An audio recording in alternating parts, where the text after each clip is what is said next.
Okay, so scratch that out. There's 5 characters for a password.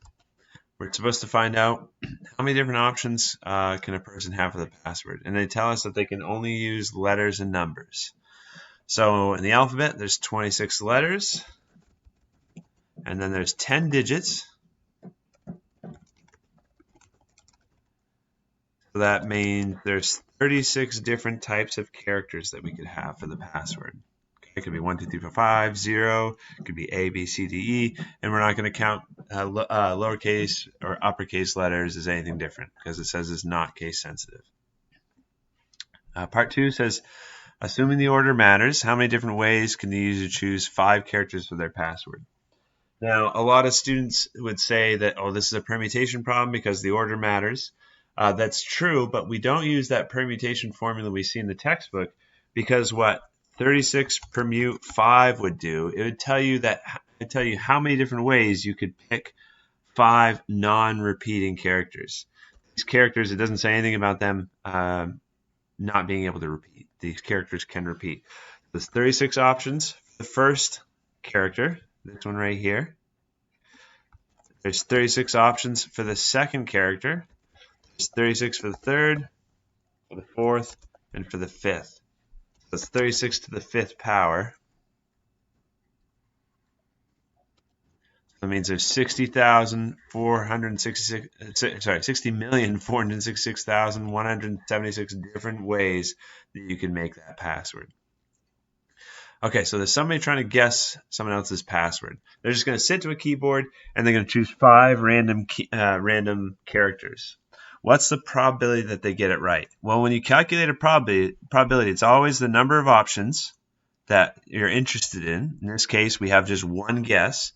We have just one try of a total of 60 million something different types of options. So that's it. That's the probability of getting your guess right. Pretty low with just one guess. But part 4 says the system allows for 3 guesses. So a person could guess 3 times. So that the probability of getting it right is roughly 3 out of 60 million. Okay. So, but there's a hacker now that's got access to a whole bunch of different usernames. So they got 1,500,000 different usernames, and they get 3 guesses for each of those. So how many guesses can the hacker make? Got 1 million. Oh, I put billion. That seems here. We'll just go with that. Yours will be much less. This must be Facebook or something because the number I made up is 1,500,000,000 different usernames that they have access to, and they're getting 3 guesses for each of them. We want to multiply that number by 3.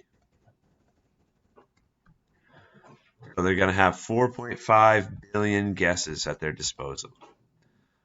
So how many users should they expect to hack? Well, it's an expected value, right? An expected value is like a mean value. It's like how many users are going to get to hack if each guess is 1 out of 60 million chance. So to calculate that, we do what we usually do for expected value. We multiply the probability times the value. So here's the probability of getting 1 guess correct. And here are the number of guesses that we have. So you multiply those 2 things, and that will tell you the number of accounts they expect to hack. I'm going to convert that fraction to a decimal,